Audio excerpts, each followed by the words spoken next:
Je veux dire, normalement, le cours, si ça vous intéresse, est censé de commencer à 8h20. Mais si c'est possible, il y a des fois que moi-même je suis en retard, mais si c'est possible d'être prêt, et prêt à partir à 8h20, c'est bien. Sinon, ça fait rien. Ok, début du troisième chapitre. Hakoreh et Megillah, Omed Veyoshev. La Mishnah nous dit qu'on pourrait, Chaf Aleph Amud Aleph, on pourrait lire la Megillah ou debout ou assis. Kra'a echad, kra'u ashnaim, yatsu. S'il y avait une ou même deux personnes qui ont lu la Megillah en même temps, alors théoriquement ce serait permis, yatsu, ils sont quittes. Makom shenahagu levarech, yivarech. Veshlo levarech, lo yivarech. Dans un endroit où il y a une coutume de dire la bracha, on dit la bracha, et c'est une coutume de ne pas dire la bracha, on dit bat bracha. On va voir.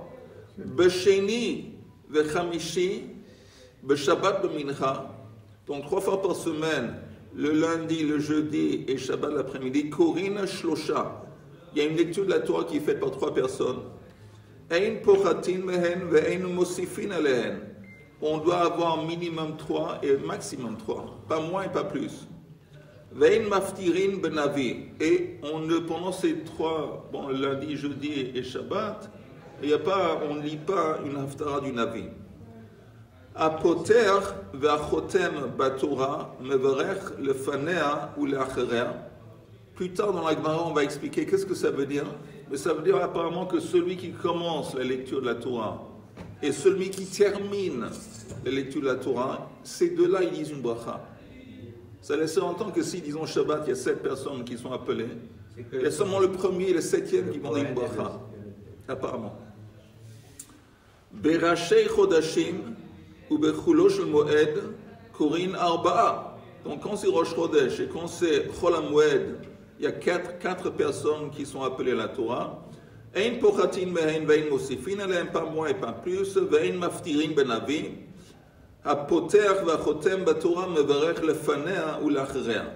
On a expliqué, ze haklal. Kol sheyesh bo musaf ve'ino yom tov.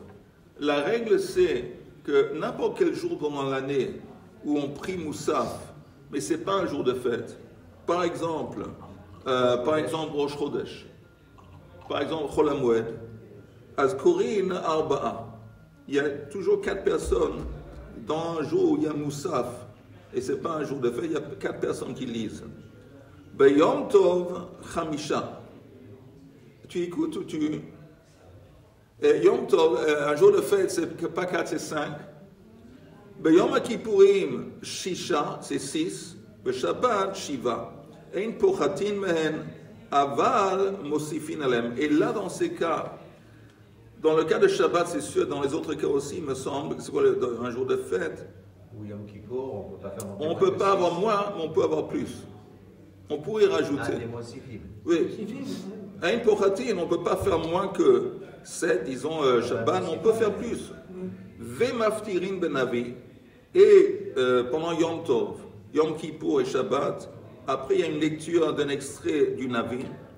Ha poter v'achotem batora mevarech lefanea ou leacherea. Bon, ça c'est comme les autres trucs aussi, qu'on a vu avant. Apparemment, oui. Regardons un ou deux Rashi. Pardon? Tanit Tzibur, 3. Mais on dit quand même la Haftara. On dit l'Haftara, Mincha, d'accord. On va en parler dans le chapitre. Ah bon? Oui. Regardez le Rashi.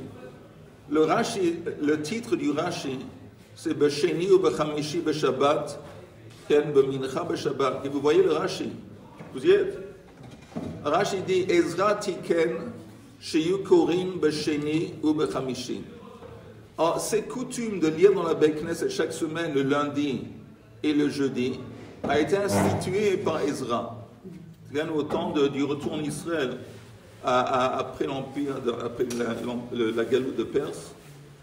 בבא בקמא בפרק יובה, והחשמרינן דשלושה הן Kohen velevi v'Israël. Je continue dans le Rashi. Ein mosifin alehen. On ne va pas avoir plus que 3 personnes qui sont appelées à la Torah. Shelo yakshe la tzibour, que ça ne va pas être difficile pour le tzibour. Mipnei shehen yomei melacha. Parce que le lundi et jeudi, c'est des jours de travail. Donc on ne va pas prolonger la lecture quand il y a des gens qui doivent tout de même aller travailler. Donc il y a maximum 3 personnes qu'on appelle à la lecture de la Torah. Le Shabbat de Mincha, Samuch lechashecha hu. Sha'ekol hayom hayu regelim midrosh. Et pourquoi on se limite à 3 pour Shabbat? Rashi dit parce que normalement la lecture de la Torah c'est tard l'après-midi. Et tard l'après-midi on n'a pas le temps d'avoir 4 personnes. Pourquoi c'est tard l'après-midi? Parce qu'il dit qu'on a passé la plupart du Shabbat en train d'étudier. Rashi dit Sha'ekol hayom hayu regelim lidrosh. C'est comme ça, la majorité de la journée de Shabbat, des gens qui travaillaient et qui n'avaient pas l'opportunité de travailler, le Shabbat, c'était consacré vraiment à l'étude. Okay? Et ceux qui étudient toute la semaine, ils peuvent se reposer? Voilà, non, ils ne vont pas annuler leur étude, mais ils font moins. Alors c'est intéressant ce que tu dis, parce que c'est vrai que ceux qui travaillent et n'étudient pas la semaine, alors là, ils sont censés de mettre le coup le Shabbat. Et ceux qui étudient toute la semaine, au contraire, pour eux, le Shabbat, ils étudient moins. Ok.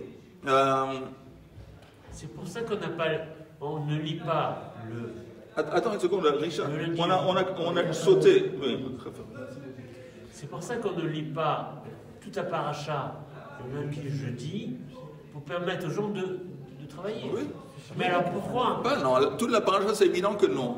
Mais même 4 personnes, 5 personnes, on ne va pas ajouter, on ne va pas prolonger inutilement la lecture de la Torah, parce qu'on prend en compte les gens qui veulent aller travailler. Ils vont travailler, c'est vrai. Mais alors quel est le sens de lire 3 versets de la paracha le lundi et le jeudi?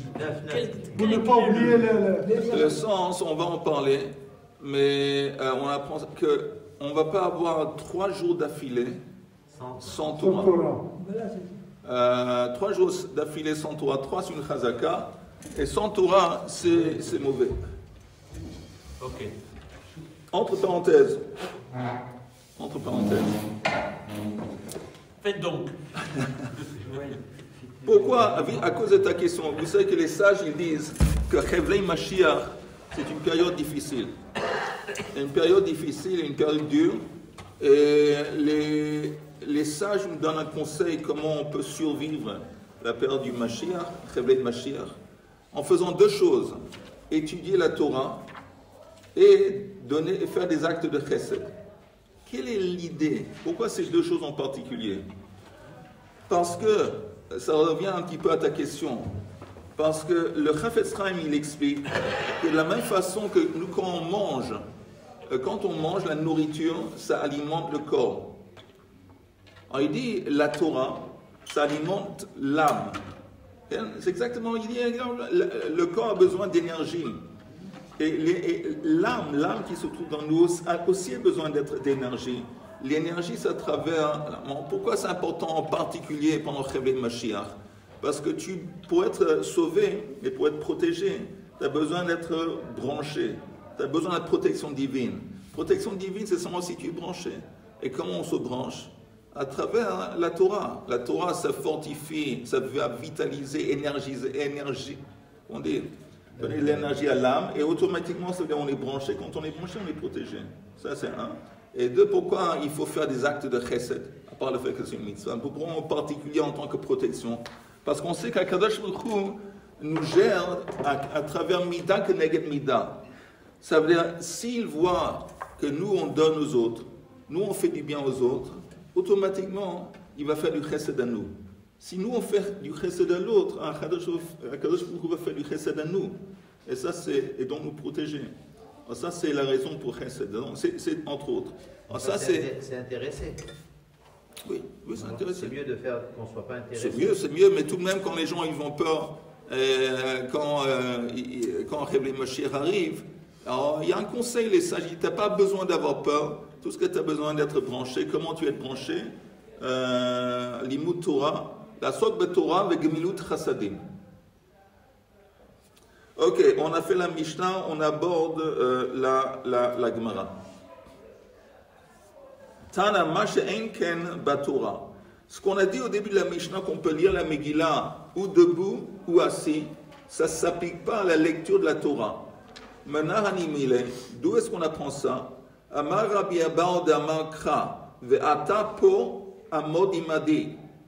C'est Akadosh Baruch Hu a dit à Moshe, reste ici, debout avec moi. Amod imadi, debout avec moi, pendant qu'Akadosh Baruch Hu va enseigner, ou disons, soi-disant lire la Torah.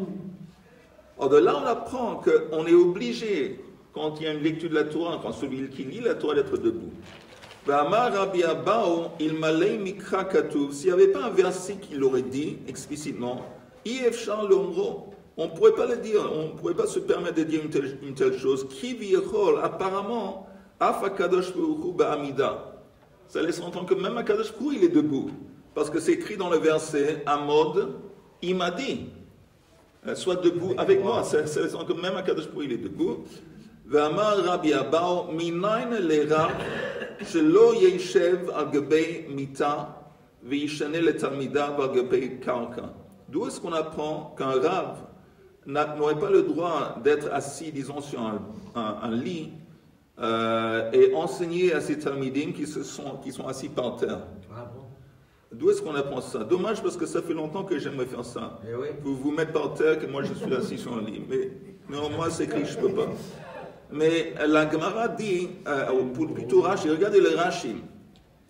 Shelo yeshev al gabei hamita. Ela oshnehem al gabei hamita. Oshnehem al gabei karka. L'idée c'est qu'ils doivent être assis dans le même, au même niveau. Ou tous les deux sont assis sur un lit, sur un banc, ou tous les deux assis par terre. Mais on ne peut pas avoir un en haut et l'autre en bas. D'où est-ce qu'on apprend ça? Chez Nehemar, Va'atapo Amod Imadi. Encore une fois, le même verset, Akadosh Baruch Hu dit à Moshe, sois debout avec moi. On est tous les deux dans la même position. On est tous les deux, disons, debout. Ou tous les deux assis. Oui. Mais au moins ici, heureusement, il y a tout de même un petit truc. Je suis un petit peu soulevé au-dessus de vous avec ça. Alors ça, déjà, c'est pas. Au moins ça. Tanou Rabbanan. Miyemot Moshe va'ad Rabban Gamliel, lo hayu lemedin Torah ela me'umad. Apparemment, du temps de Moshe Rabbeinu jusqu'à la période de Rabban Gamliel, les gens, quand ils apprenaient la Torah debout. Ils avaient plus de force. Ils avaient plus de force. Mishemet Rabban Gamliel, à partir du décès de Rabban Gamliel, Yarad Choli la Olam. Il y a un affaiblissement.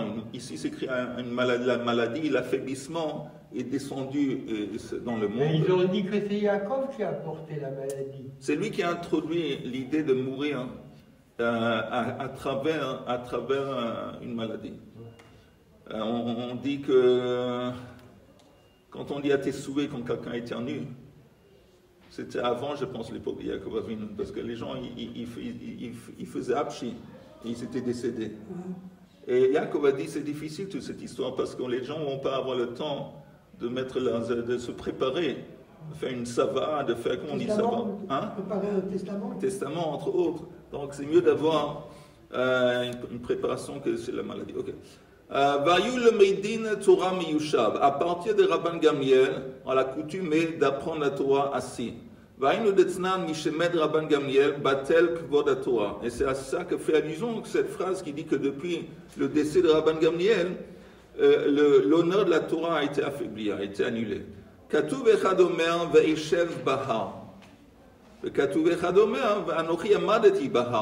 y a deux versets qui citent Moshe Rabbeinu. Quand Moshe Rabbeinu il parle, il raconte comment il était Bahar Sinai au moment de Matan Torah, au moment ils se contredisent. Il y en a un qui dit qu'il était assis et l'autre qui dit qu'il était debout. Amadati Bahar. Amar Rav, Omed velomed, Yoshev veshone. Que quand il apprenait, quand Moshe Rabbeinu apprenait, il était debout. Et quand Moshe Rabbeinu shonait, il faisait une chazara, il retournait sur l'enseignement qu'il avait reçu. Alors là, il faisait ça quand il était assis. Rabbi Hanina Amar Lo Omed Velo Yoshev La Shoché. Lui, il dit non. Quand on apprend la Torah, on doit être ni debout et ni assis, plutôt penché, disons incliné. Pourquoi il dit ça? Peut-être, je propose, parce que quand on est debout, ça veut dire qu'il y a un manque d'humilité dans le fait que tu es debout. Et quand tu es assis, c'est trop confortable. Alors quand tu es incliné, peut-être, pour lui c'est la meilleure chose. L'idéal a l'air vraiment d'être debout. Hein? L'idéal, c'est par rapport au cadre de la Torah. Oui, mais non, j'essaie de comprendre ce que lui il dit. Alors pourquoi il dit s'incliner? Parce que disons, je ne sais pas, un roi qui rentre, alors on s'incline la tête, d'accord?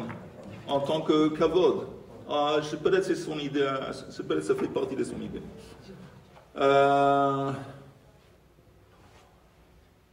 Rabbi Yochanan Amar En Yeshiva El Leshon Akavar. Lui, il dit, Rabbi Yochanan, que ce verset, ce n'est pas une contradiction. Moshe Rabbeinu, quand il était Bahar Sinai, il était debout. Alors, qu'est-ce que ça veut dire quand c'est écrit dans le verset Va'eshev Bahar, que j'étais assis? Il dit le mot assis, ça ne veut pas au sens littéral dire qu'il était assis. Ça veut dire qu'il s'est attardé. Rabbi Yochanan Amar En Yeshiva El Leshon Akava, s'attarder. Parce que la Torah dit qu'Am Israël était dans un endroit qui s'appelle Kadesh pour plusieurs jours, et c'est écrit vous étiez assis. Alors, ça ne veut pas dire qu'ils étaient littéralement assis, ça veut dire qu'ils se sont attardés là-bas. Rav Amar Rakot Meumad Bekashot Miyushav, une autre proposition pour expliquer cette apparente contradiction entre les versets. Il dit que Rakot, les choses qui sont faciles à apprendre, alors là, on est debout. Mais Kashot, les choses qui demandent plus de concentration pour apprendre et comprendre, on est assis. Ok. Tu ne peux pas savoir à l'avance. Pardon? Tu ne peux pas savoir à l'avance. Ça, c'est vrai. Mais peut-être, quand il dit, bon, ça c'est une halakha, ça demande plus, je ne sais pas, c'est une bonne question. On avait dit qu'en ce qui concerne la lecture de la Megillah, même si la Megillah est lue par deux personnes en même temps, on est quitte. Et en haut de la page suivante, et ça veut dire, la page suivante, c'est Chaf Aleph Amud Bet, Tana Mashe Enken Batora. Mais ce n'est pas le cas dans la lecture de la Torah. Dans la lecture de la Torah, tu ne peux pas avoir deux personnes qui lisent la Torah en même temps. Tanu Rabbanan Batora, Echad Kore, Ve'echad Mitargem. Il y a une personne qui lit et l'autre qui traduit ça en araméen pour aider aux gens de comprendre, parce qu'à l'époque, il y avait beaucoup de gens qui ne comprenaient pas la Lashon HaKodesh ou Bilvad. Shelo Yeh Echad Kore Ve'shnaim Mitargemin. Et tu n'as pas le droit d'avoir deux qui lisent le Targum en même temps. À plus forte raison, tu n'as pas le droit d'avoir deux qui lisent la Torah en même temps. Ou ben Navi, mais dans l'Aftara, quand quelqu'un lit le Navi, Echad Kore Veshnaim Metargemin. Là, ce serait permis d'avoir une personne qui lit le Navi et même deux personnes qui lisent à haute voix le Navi en même temps. Peut-être que c'est des gens qui ne comprennent pas l'hébreu. Oui, alors ça c'est la raison pour laquelle il y a le Targum. Mais pourquoi cette différence? Passouk après passouk qui s'arrête et on traduit. Oui, quelquefois c'était deux versets, qu'il disait deux versets d'un coup, d'un trait. Mais pourquoi cette différence? Que dans la Torah, tu ne peux pas avoir deux personnes qui lisent le Targum en même temps, et dans le Navi, oui. Alors il y a une explication de Rashi. Rashi qui dit, d'abord regardons le Rashi en haut de la page, au début.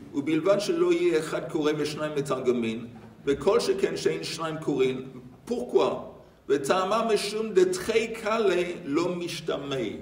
Quand on a deux voix ensemble, on entend moins clairement. Deux voix, ça fait brouillon, donc c'est moins clair. Alors pourquoi en ce qui concerne le prophète? Oui, ce serait permis d'avoir deux personnes qui font le Targum en même temps, Rashi.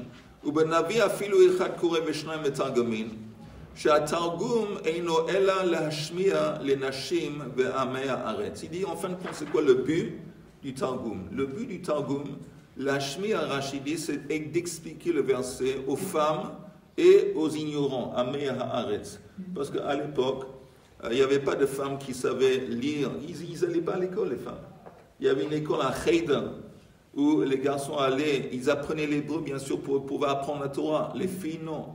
Et aussi à Mehares, les gens qui étaient simples et ils restaient dans l'ignorance, des gens comme ça, ils avaient besoin d'un Targum.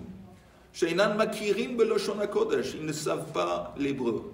Va Targum hulaz ababliim, c'est le langage parlé par les gens à Babel. Ou betargum shel Torah, srichim anu lachazor. Alors pourquoi c'est important que tout le monde ait bien comprendre le Targum de la Torah? Parce qu'il dit dans la Torah, la Torah consiste de beaucoup de mitzvot. Donc les gens ont besoin de comprendre pour savoir comment agir.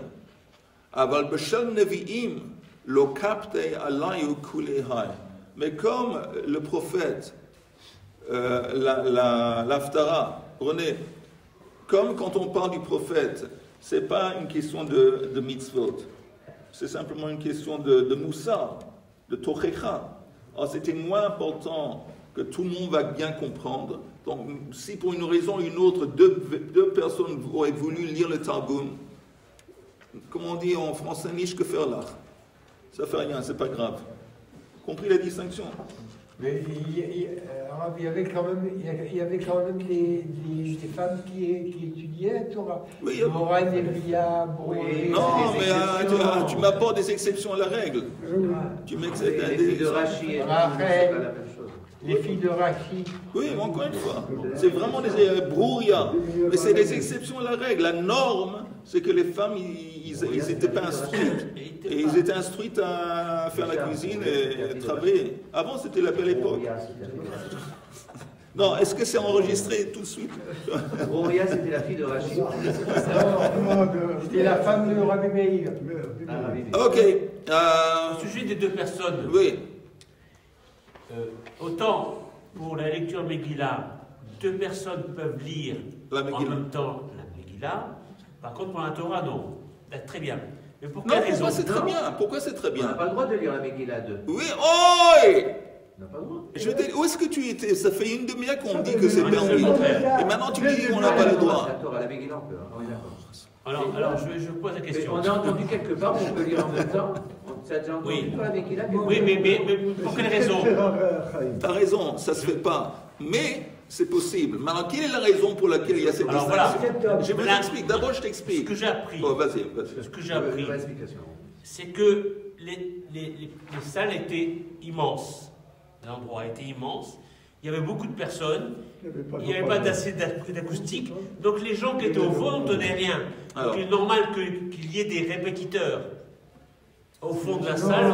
J'aimerais savoir. Sinon personne Mais les gens qui répètent, disons, de l'autre côté de la salle, ils sont en train, eux aussi, de lire la Megillah. Oui. Ok, Pour la alors ça- Megillah, je parle. alors, il y a plusieurs lectures de la Megillah. Ah oui. Oui, mais ça c'est. Alors, mais chaque Megillah est lu par une personne. Oui, mais c'est. Nous, on est en train de parler de la Megillah qui est lue par deux personnes. J'entends rien. La mère, Alors la justement, mère. alors grâce à Richard, C'est bien. la très belle question de Richard, Ouais. c'est que comment ça se fait? Tu me dis que quand il y a deux personnes qui lisent en même temps, on a du mal à comprendre. C'est pour ça que la Torah ça ne marche pas. Alors si c'est un problème, pourquoi c'est permis pour la Megillah? On va voir. Ah, peut-être qu'ils ne sont pas sur la même Megillah. Non, ils sont dans la même Megillah, ils lisent Non, les mêmes mots. je parle le même parchemin en même temps. Chacun il lit un parchemin. Les mêmes mots, ils sont en train de lire tous les deux plus ou moins les mêmes mots. Tu veux Vu dire que la Megillah, on l'a dit dans la semaine, est-ce qu'on peut utiliser un haut-parleur?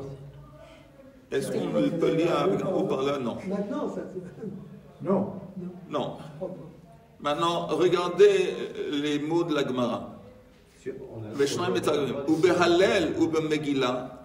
Mais en ce qui concerne le Hallel et la Megillah, Afilu Asara Korin, ce serait permis. Ce serait permis d'avoir même 10 personnes qui lisent la Megillah. Théoriquement, ce serait permis en même temps. Pourquoi? La question de Richard. Maïta'ama, Kevan de Chaviva, Yahavei da'atayu v'shamei. Comme la Megillah et les Chaviva, les gens aiment, ils sont enthousiastes pour écouter la Megillah. Ils vont savoir, ils vont pouvoir, différencier entre les voix, ils vont pouvoir entendre, en dépit du fait Très intéressant. Que les gens, ils sont plus apparemment enthousiastes de la lecture de la Megillah. D'abord parce que c'est une lecture qui se déroule seulement une fois par an et pas chaque Shabbat. Et deuxièmement, parce que c'est une histoire. C'est une histoire sympathique. Et les gens, ils sont plus enthousiastes d'entendre des histoires que d'entendre des halachot ou des mitzvot.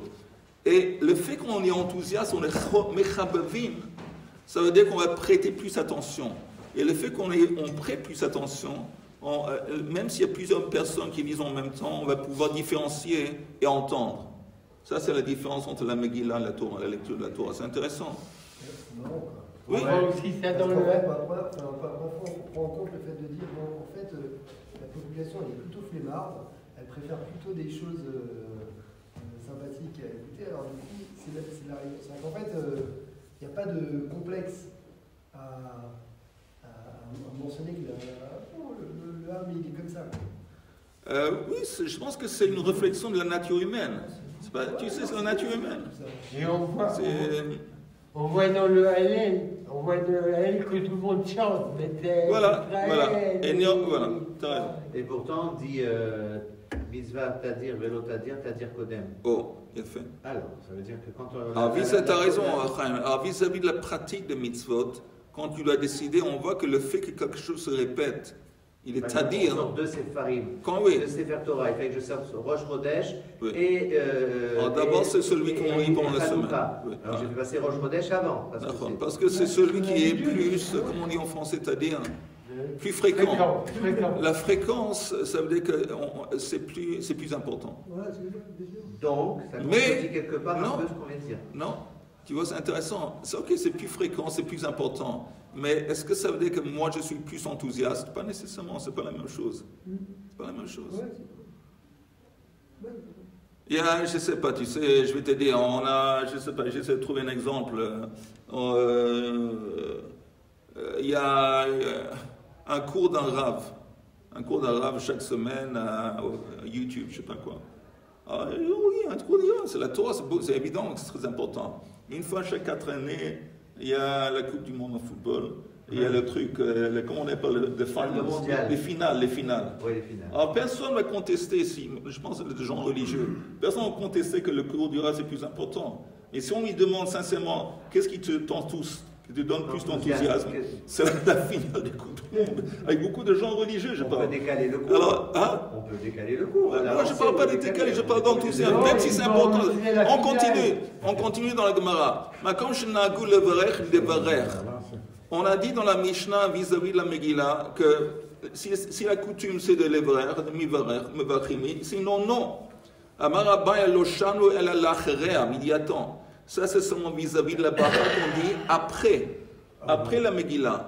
Aval lefanea mitzvah levarer. Mais la bracha qu'on dit avant, c'est pas optionnel, c'est obligatoire. Ça on doit le dire. D'Amar Rabbi Yehuda Amar Shmuel, Kol ha-mitzvot kulan, mevarech alehen over le'asiyatan.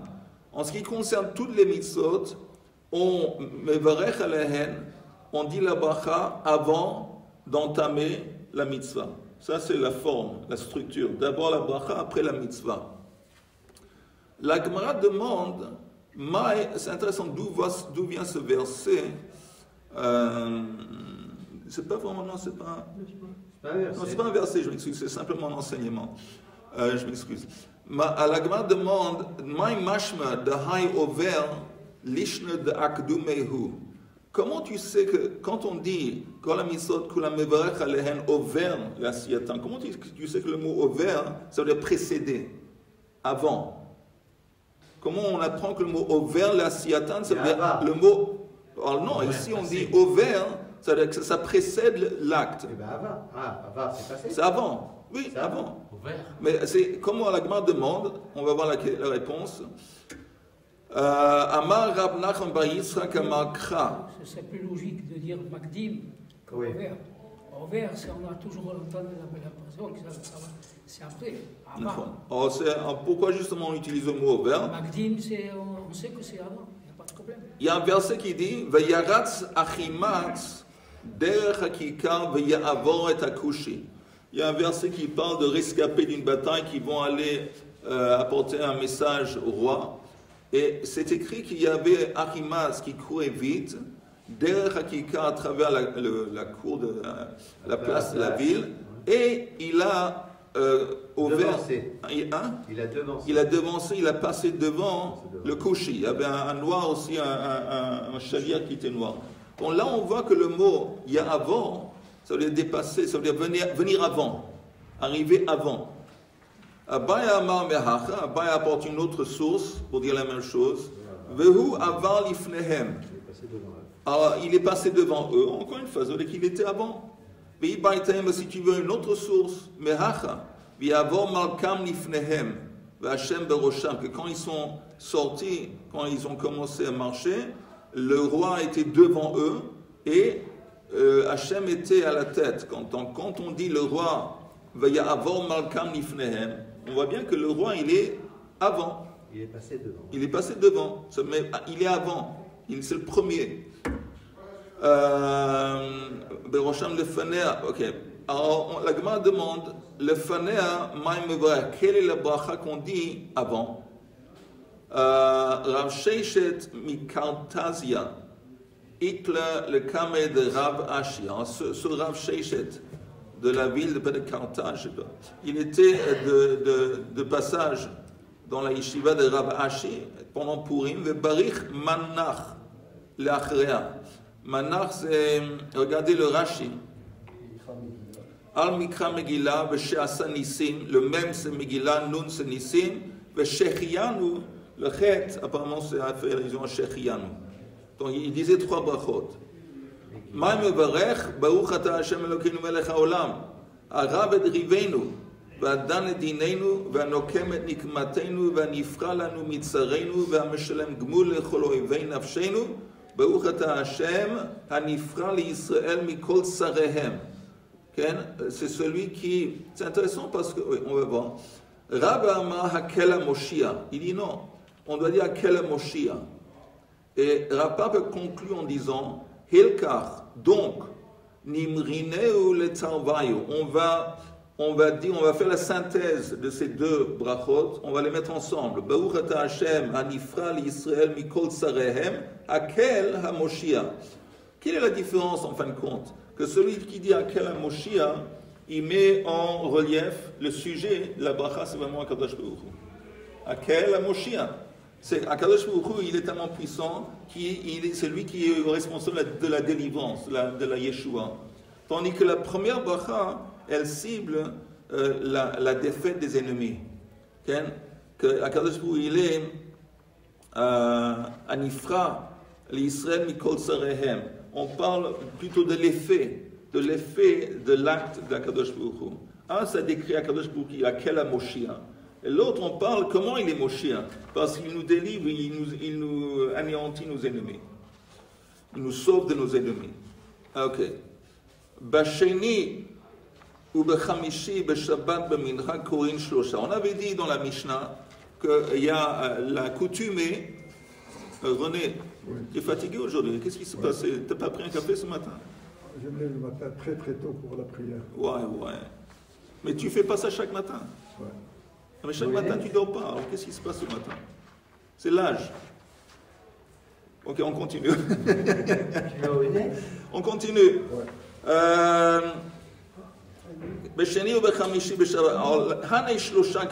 Pourquoi 3? Pourquoi 3 personnes on appelle à la Torah, pas 5 et pas 2? Pourquoi 3? Ça laisse entendre, la question laisse entendre qu'il y a une signification au numéro 3. Amar Rav Asi keneged Torah Nevi'im Vektuvim. C'est pas par hasard que la Tanakh est divisée en 3 éléments. Rav Amar keneged Kohanim Levi'im V'Israelim. Ok? C'est une autre explication. Et aussi le fait qu'on ne sait pas ça, mais il y avait 3 avot. Abraham, Yitzhak, Yaakov. Elaha de Tane Rav Shimi Ein Pochatin מעשרה פסוקים בבית הכנסת וידבר עולה מן המניין. Il dit, mais attends, ok, tu me dis la signification, tu parles de la signification du numéro 3. C'est pour ça qu'on appelle 3 personnes à lire la Torah. Et quoi avec 10? Parce qu'il y a un enseignement qui dit qu'il doit y avoir au moins, et ça c'est la halakha, 10 versets qui sont lus pendant la lecture de la Torah. Et quand on dit Vayidaber Ole Mina Minyan, quand c'est écrit au début Vayidaber Hashem al Moshe Le'emor, c'est considéré comme un verset en lui-même. On le voit pour Rosh Chodesh, on en a 9, on reprend. Oui, il a fait.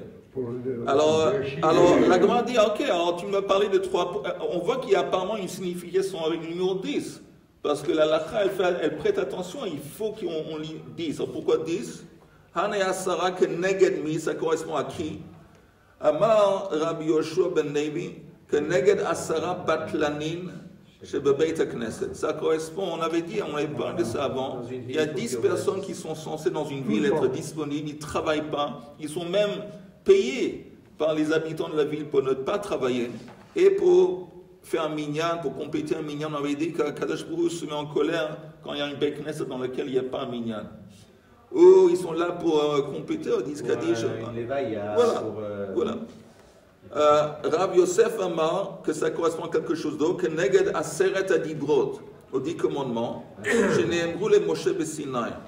Et Rabbi Yochanan Amar, que Neged Asara Ma'amarot, Shebehen Nivra Haolam.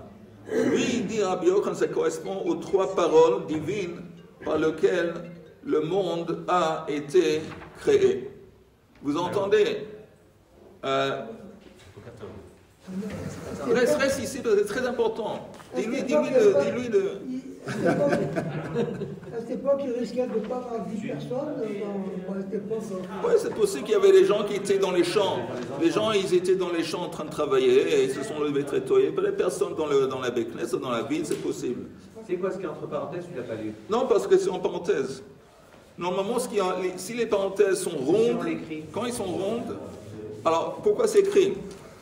Alors, pourquoi c'est écrit? Parce que quelquefois, il y a eu des erreurs quand ils ont écrit le texte de la Gemara.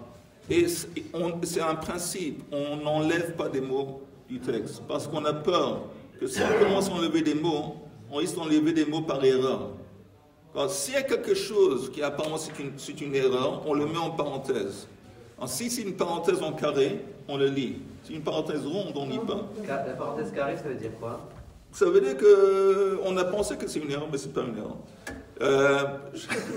Vous entendez? Écoutez une seconde. Richard, tu dois écouter, c'est très important. Pourquoi ici, on a 3 explications. Pourquoi il y a 10 versets? Pourquoi 10 versets? On a 3 explications. Parce qu'on a 10 doigts. Oh, dommage qu'il n'était pas dans Yeshiva avant, Richard. Vraiment dommage. On a 10 doigts, ça c'est vrai. Mais à part ça, une explication, ça parle d'Asara Batlanim. Une explication, c'est les 10 commandements. Et une explication, les 10 paroles divines par lesquelles le monde a été créé. Pourquoi ces 3 explications? C'est pas stam, chacun y jette une explication. Normalement, quand on voit plusieurs explications, ça correspond à des choses différentes. Celui qui dit les 10 paroles divines, on parle de ce qu'Akadosh Baruch Hu, lui, il a fait. Ça correspond que lui, quand il a créé le monde, il a eu les 10 paroles divines, qu'il est le seul dans le coup, c'est lui. C'est lui qui crée le monde. Maintenant, les 10 commandements, c'est ce que lui nous a donné à nous. C'est qu'en quelque sorte, c'est l'endroit de contact entre ce monde-ci, entre Kadosh Baruch Hu, la Torah. Donc ça, les 10 commandements, c'est déjà, c'est le lien entre Kadosh Baruch Hu et nous. Et les 10 Batlanim, c'est nous. C'est nous. Donc on voit que ces 3 explications, et c'est un exemple, parce qu'encore une fois, chaque fois dans la Gemara, où on nous apporte plusieurs explications, c'est pas stam. Il faut chercher, creuser un petit peu, et ici, il me semble que ça, c'est la réponse. Ça ressemble à Kippo, le shalom avec nous-mêmes, le shalom avec son travers, et le shalom avec On va arrêter là, Blined, on va continuer Blined demain. Alors, on a sauté parce que on a entamé l'explication de la Megillah. Alors, j'ai pensé que c'est mieux d'aborder l'explication de la Megillah plus proche à Purim. Et donc on va faire des choses qui ne sont pas vraiment maintenant liées à la Megillah. On va reprendre ça quand c'est plus proche à Purim Blined.